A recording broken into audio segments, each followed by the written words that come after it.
A Lonely Moment by Susan Coolidge. I sit alone in the grave with snowfalls thick and fast, and never a sound have I heard all day but the wailing of a blast, and the hiss and click of the snow whirling to and fro. There seems no living thing left in the world but I. My thoughts fly forth on restless wing and drift back wearily, storm-beaten, buffeted, hopeless and almost dead.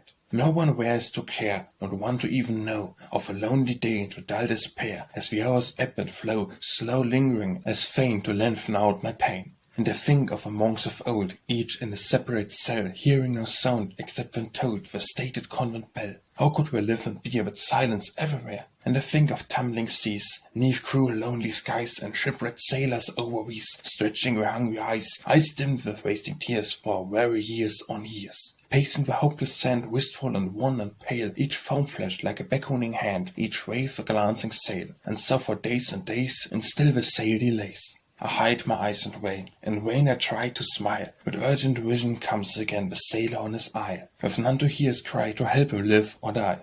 And with a pang a thought breaks o'er me like the sun, of a great listening laugh which countermost accents every one, nor lost one faintest word, but always, always heard.